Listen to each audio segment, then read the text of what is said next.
Welcome to Raised in Alaska. Previously in part 1, we traveled over 100 miles up 3 different rivers and had a few complications along the way. All right, remember in the beginning of this when I said I had a plan A and a plan B? Well, I think we're on to plan C now. At some point in time, I'm just going to get lost. And so right now, I think I can get turned around, and my goal is to go back to the Roadhouse area, because I know from there in the morning I can find my way out. This adventure did not turn out to be anything like I had planned. I had planned this super cool adventure.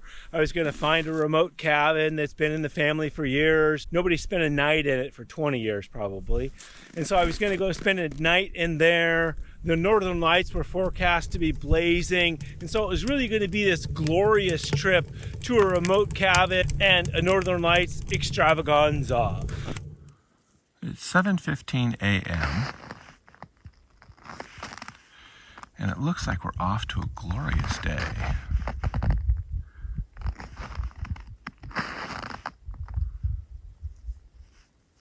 Remember, I had the whole alphabet planned out here. Plan A, Plan B, Plan C. Somewhere in every single one of those plans. I mean, the cabin was a variable. I had hoped that I'd be able to find a cabin. And I really started out with kind of a unrealistic confidence, I guess. I figured, oh yeah, I'll just go up here. It'll be easy. And so that was a fail. But I thought the Northern Lights was a for sure. And there were no Northern Lights, at least that I saw last night. If there were, they were forecasting. I have an app on my phone that forecasts the Northern Lights, and it's generally spot on. And it really shocked me. I was out at 1 o'clock in the morning and again at 3 o'clock in the morning, and I didn't see any Northern Lights whatsoever. Maybe they came out early. Normally it seems like they always come out at some horrible time that there's no way in the world you want to wake up at that time. And so I just planned for that and figured I'd set my alarm and get up at the horrible time. So that was a fail as well. And realistically, I guess I should feel a huge sense of disappointment. However, it's been a great outing. I mean, the trip yesterday, like I said yesterday, I put 130 miles on my machine. That's the most I put on my machine in a day. But it was mostly, almost all trail riding. I probably have about 30 miles left today. Once the sun comes up a little bit better and we have breakfast, I'm in the middle. I just started coffee. I have a breakfast burrito going on here. Once I have breakfast and whatnot, then I'll probably, and the sun's up high. I want the sun to get up so that it's nice going out. I'll probably just enjoy this last little bit. So I guess I'm disappointed for you guys because I really had anticipated the cabin was probably more for me because most people probably don't care about the cabin. But the Northern Lights would have been a great treat for all of us. And so I'm disappointed for you guys. For myself, I don't really feel that sense of disappointment. Maybe I should. But it's been such a spectacular trip that I wouldn't say I have no regrets because I really wanted to find that cabin. I probably should have done better research before I just jumped on the trail and went. But on the map, it looks like you go up one river, you turn, you go up another river, you turn, you go up another river, and then it's just a little bit off that river. And on the map, it doesn't look far. But,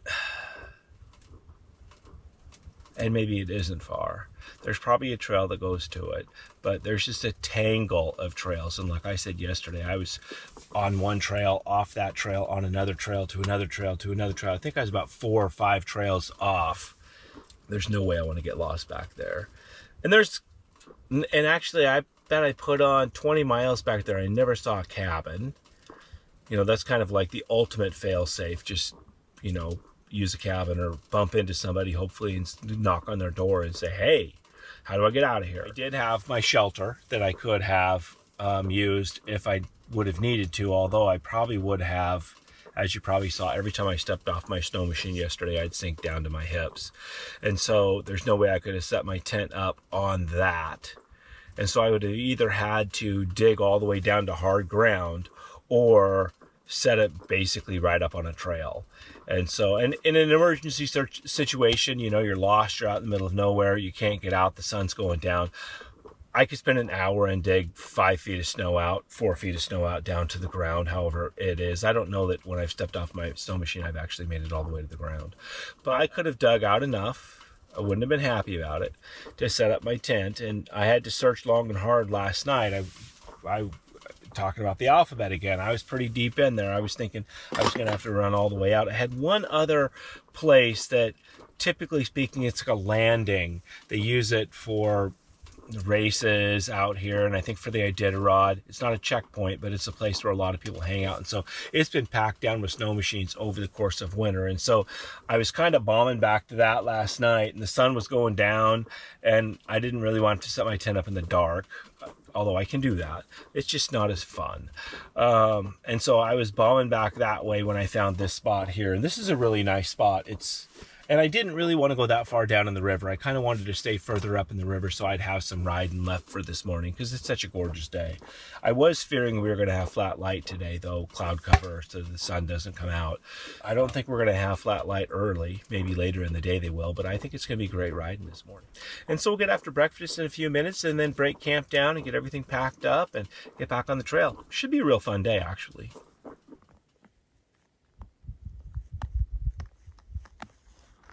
Beautiful morning. We were forecast for clouds today, but that's probably the clouds right there coming in, huh? It's pretty where I'm at, though.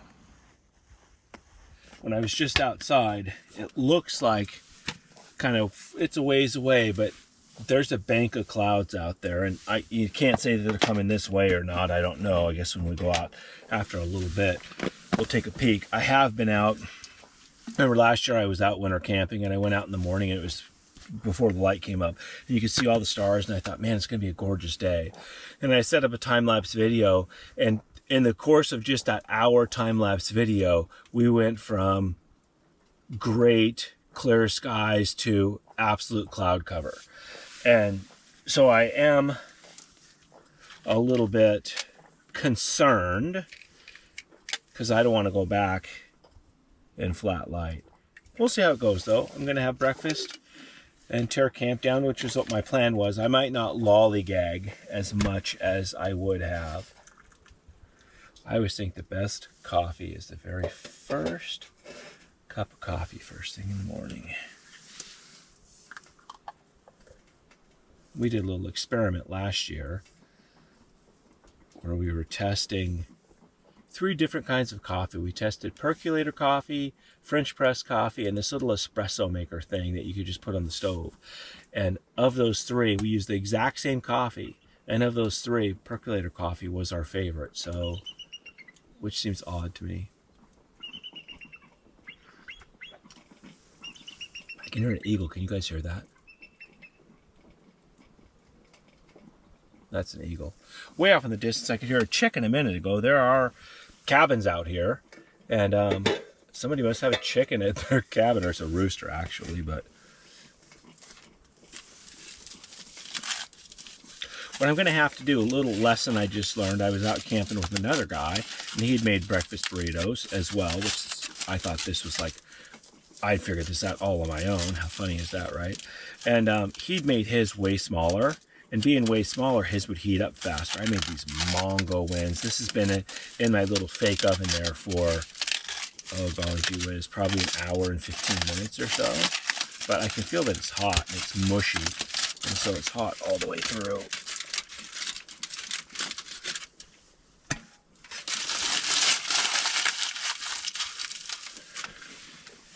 I have 3 or 4 different varieties of breakfast burritos. Over the last month, whenever I make breakfast on the weekends, if I am making a bunch, I'll generally make enough so that I can make a breakfast burrito or 2 out of it. So it's always a mystery. This one is, oh yeah, this one's going to be eggs, potatoes, bacon, cheese, and moose tenderloin.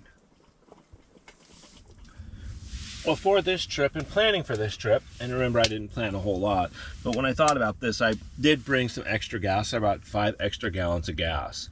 And so yesterday I put 130 miles on my machine. The gas gauge was down about 2/3 of a tank is what it looked like. And so I dumped my 5 gallons that I brought in with me back in it.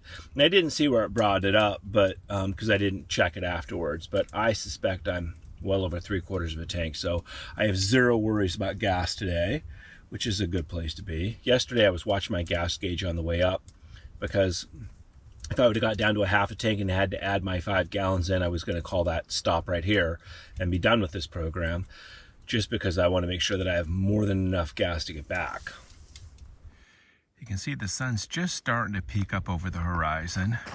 Start breaking down camp here in a few minutes. And the sun's kind of finding its way out here along the river. And it looks like those clouds that were coming, I don't know, maybe they're far off. I think we're gonna have great riding today. Once the sun gets down onto the river and the snow, you can see all the contours in it, and then it makes for great riding. So I think we're in for a great trip back.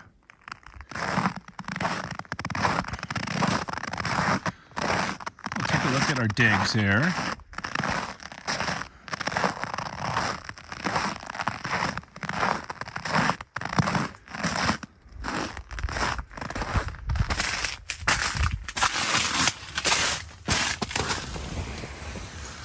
And so we got a cot, sleeping bag, stove, coffee, gear hanging up so it dries, totes underneath my bed because it makes things easy.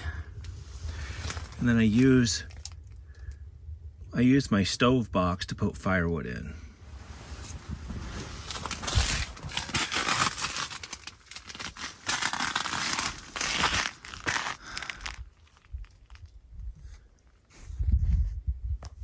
Well, I got everything put away. My cot's put away, my sleeping bag, my sleeping pad. Everything in here is packed up and ready to be moved into the sled.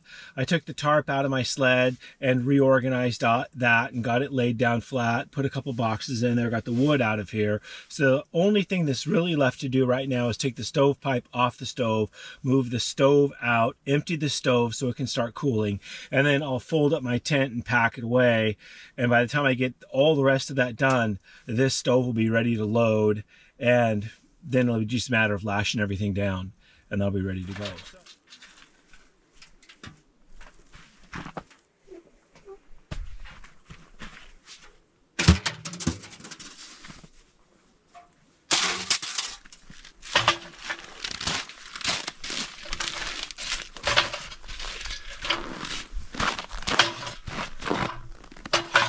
When I built this stove, I drilled holes in all 4 corners of this flat deck.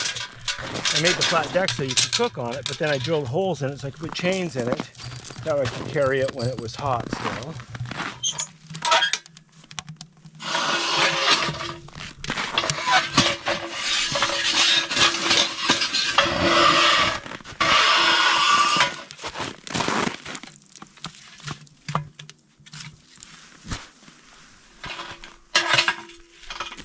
And I found if I get all the ashes out of it, well, number one, it doesn't get things as dirty, but things are still going to get dirty that are in there. But if I get all this out of there, by the time I get my tent put away, this will be cooled off enough that I can put it away.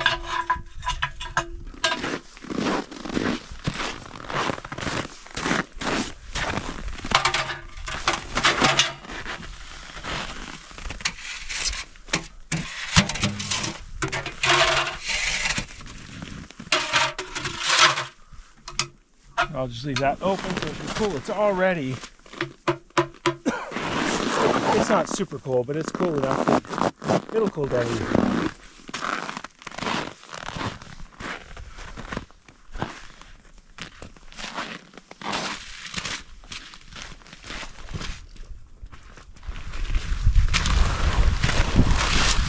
I have a floor saver inside my tent. The nice thing is this is kind of how I sweep my tent out. You put the floor saver in, you take it out,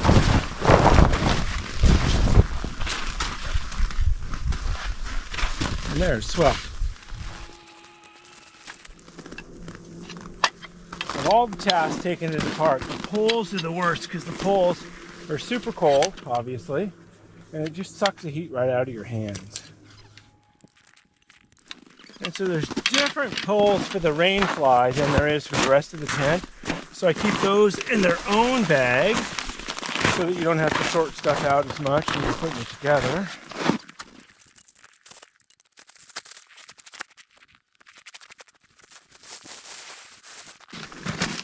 But I generally end up folding everything on this, but this is just filthy, so I'll have to evaluate that when I get down here.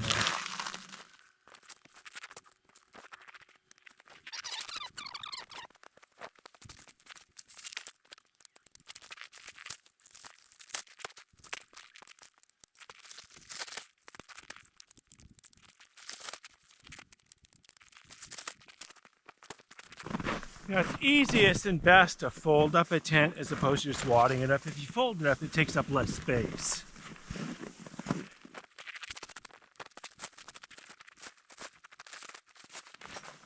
And I'm going to roll it toward the door, that way all the air can get out of it.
Well, I got everything packed up.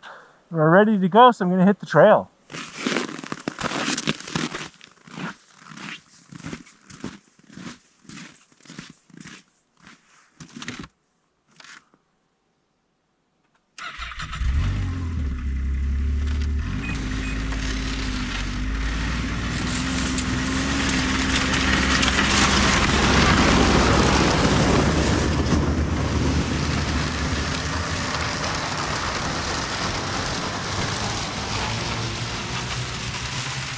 Trail about 5 minutes, and I always like to just double check and make sure everything, once it starts moving, that everything stays lashed down.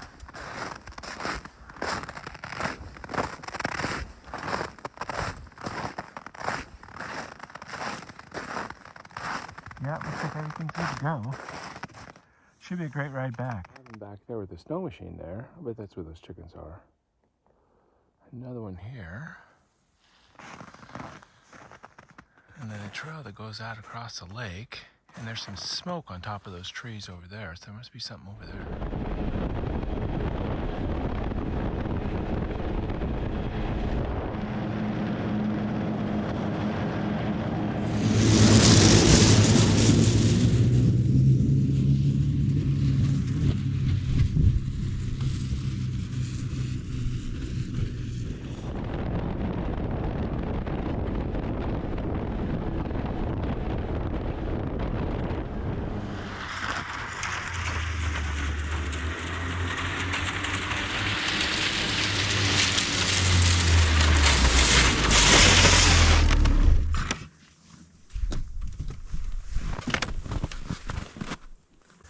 You always have to be watching. Like here you can see they put several markers here, and usually that means hazard. And you can see we got a water hazard here.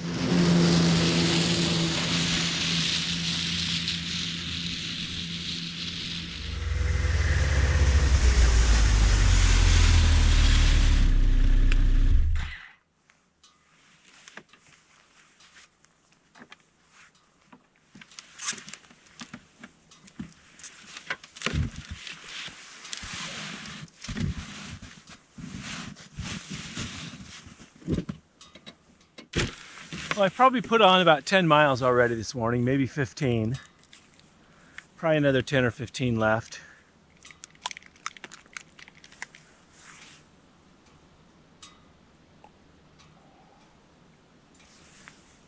It's amazing. You would think, I always think in hot weather, you drink a lot of water, and in cold weather, it would be the inverse of it. But this cold air is really, really dry. You know, probably any moisture in it is frozen, so there's no moisture in the air. And so it really sucks the moisture right out of you.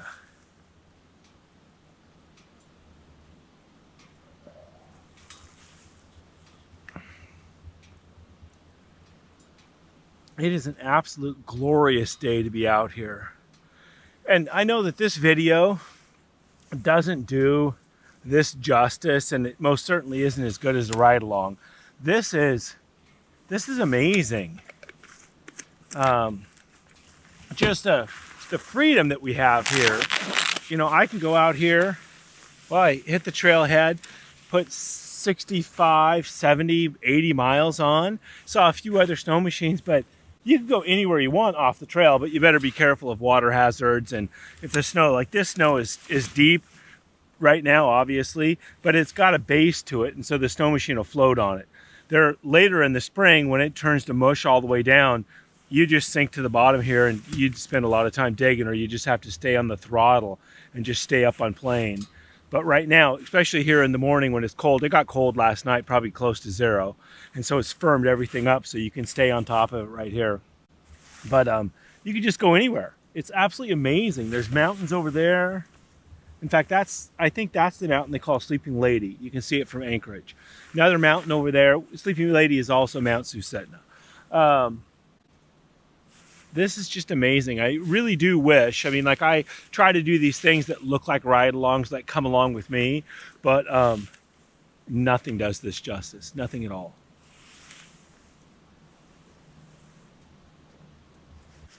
It's still cold enough. You got to keep all your skin covered. A little bit later in the day, you can go, well, yesterday I was going without goggles and without anything on my face, just had a stocking cap on. It was nice yesterday afternoon.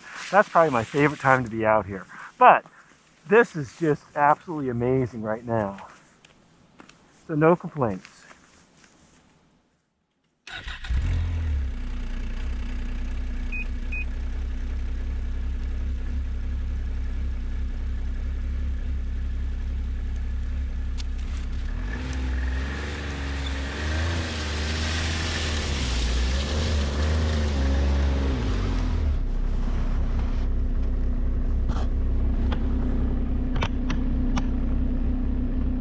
We'll do a little look around here.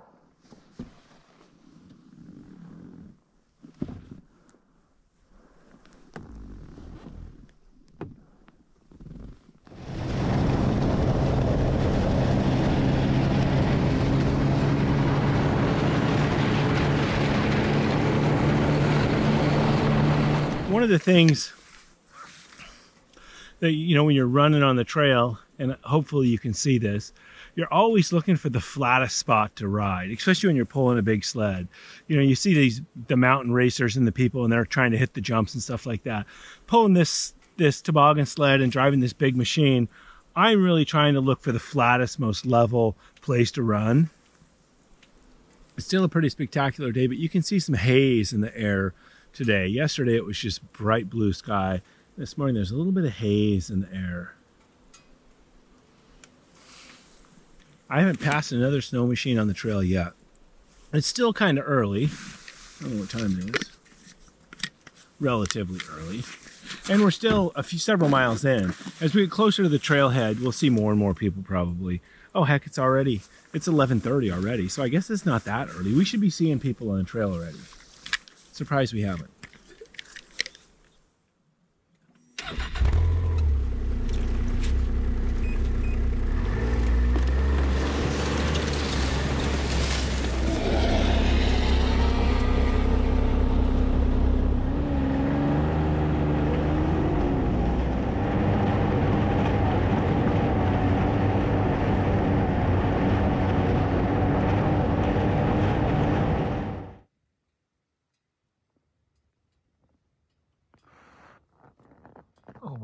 Water hazard there.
a fantastic adventure.